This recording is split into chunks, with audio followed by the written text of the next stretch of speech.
अपनी माँ को खुश देखकर रीतू ने हैरानी से पूछा, क्या हुआ माँ?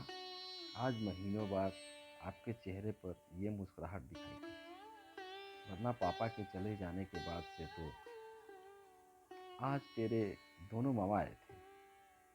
मामा? क्यों? कह रहे थे कि कोई काम नहीं हो रहा तो उसमें मेरे साइन की ज़रूरत है। कुछ पेपर्स पर उन्होंने साइन करवाए और चले गए।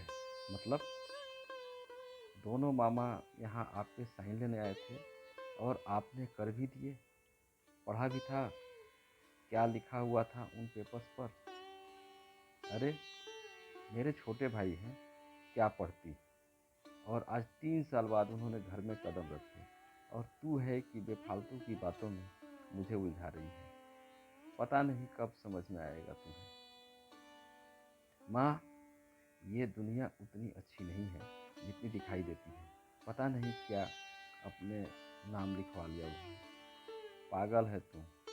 हमारे पास है ही क्या, ये घर भी किराए का है और कोई ज़मीन जायदाद तो हमारी कभी थी ही नहीं। ये जो हम माँ बेटी सिलाई कढ़ाई करती है ना, मत भूल, मेरे उन्हीं दोनों भाइयों की बदौलत है। वरना न जाने कहाँ दर दर की ठोकरें खा रहे होते। कुछ ही दिनों बाद रक्षाबंधन आ रहा है, ज़रूर बहानेबाजी करके मुझसे मिलने आए थे। मैं क्या समझती नहीं हूँ? छोटे ज़रूर हैं मगर हैं दोनों बड़े समझदार। बीते सालों में इस महामारी में नहीं आए थे मगर शगुन बराबर मनी ऑर्डर करते रहे। और फिर तेरे पापा के अचानक चले जाने पर ये सिलाई मशीन से काम दिलवा दिया। माँ, वो सब तो ठीक है मगर मुझे कुछ गड़बड़ी लगती है। ये आजकल के रिश्ते बस दूसरे को लूटने भर को रह गए हैं। रिश्ते कल भी प्यार और विश्वास के थे और आज भी हैं और आने वाले समय में भी प्यार और विश्वास के मजबूत खंभे पर टिके हुए ही रहेंगे। मगर रीतू को अपनी माँ की बात पर यकीन नहीं हो रहा था। खैर, कुछ दिनों बाद रक्षाबंधन का पावन दिन भी आ गया। सुबह तकरीबन 10 बजे दरवाजे पर स्कूटी आकर रुकी। दोनों भाइयों को स्कूटी से उतरते हुए देखकर एक बार भी तो सुनीता को विश्वास नहीं हुआ, क्योंकि बीते 2 सालों में उसके भाई न तो रक्षाबंधन और ना ही भाई दूज पर आए थे। हाँ, उसके पिताजी जरूर आते थे मगर बीते कुछ महीनों पहले वो भी स्वर्ग सिधार गए थे। प्रणाम दीदी। अरे तुम दोनों आओ ना। दोनों को अंदर बिठाकर सुनीता ने रीतू को जल्दी से मिठाई और राखी लाने के लिए पैसे पकड़ाए। क्या मंगवा रही हो दीदी? हम मिठाई और राखी लेकर आए हैं। ये देखिए, आप तो बस आकर प्यार से हमें बांध दीजिए। दोनों ने मुस्कुराकर कहा तो सुनीता भी मुस्कुराते हुए जल्दी से बैठ गई। मगर रीतू अब भी दोनों मामाओं को शंकाओं से घूर रही थी। अरे तुम वहाँ क्या कर रही हो?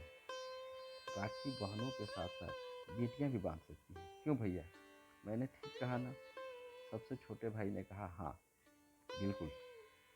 आजा रीतू, बैठ और हमें राखी बांध, बड़े ने हंसते हुए कहा। रीतू का मन बैठने का नहीं था मगर वो चुपचाप बैठ गई और राखी बांधने के लिए उठाई और बोली, अच्छा मामा जी, एक बात पूछूं?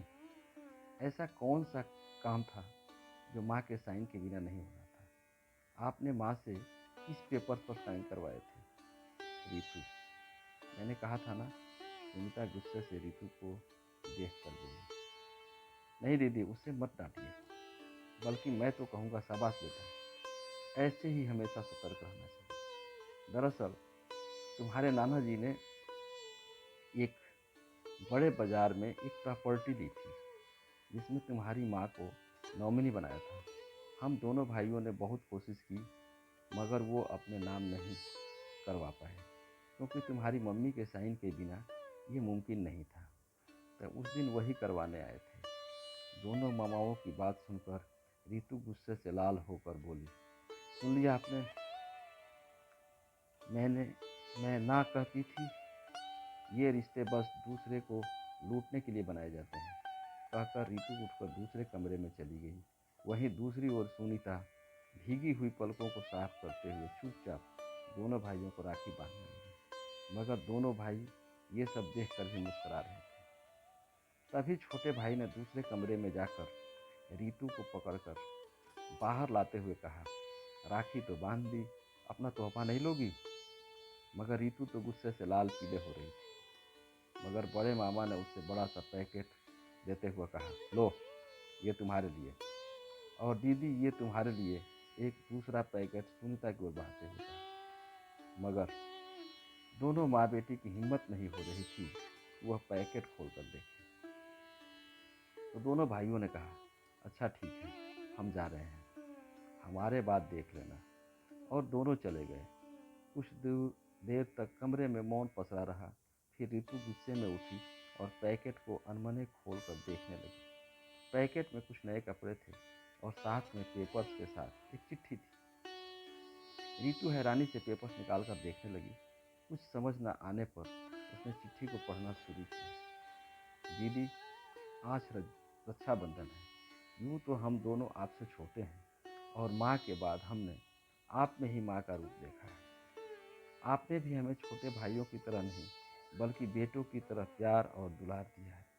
दीदी, पापा के साथ मिलकर हमने एक प्रॉपर्टी खरीदी थी जिसमें आपका नाम भी शामिल था, ताकि हमारी भांजी की शादी तक उसके विवाह हेतु कुछ राशि जमा हो जाए। अब पापा तो रहे नहीं और उधर जीजा जी भी नहीं रहे, और कल किसने देखा है दीदी आप किराए के घर में रहें और हम अपने। इसलिए हमने उस प्रॉपर्टी पर एक दुकान और ऊपर एक घर बनवाया है, ताकि आप दुकान पर सिलाई कढ़ाई का काम कर लो और ऊपर मकान में रह सको। दुकान मकान आपके नाम पर हो, इसलिए उन पेपर्स पर आपके साइन ज़रूरी थे। ये वही पेपर्स हैं दीदी। आप सिलाई जानती थी और रीतू को भी इसकी समझ पड़ सके, ताकि भविष्य में आप दोनों आत्मनिर्भर बनी रह सकें। इसलिए हमने आपको सिलाई का काम दिलवाया।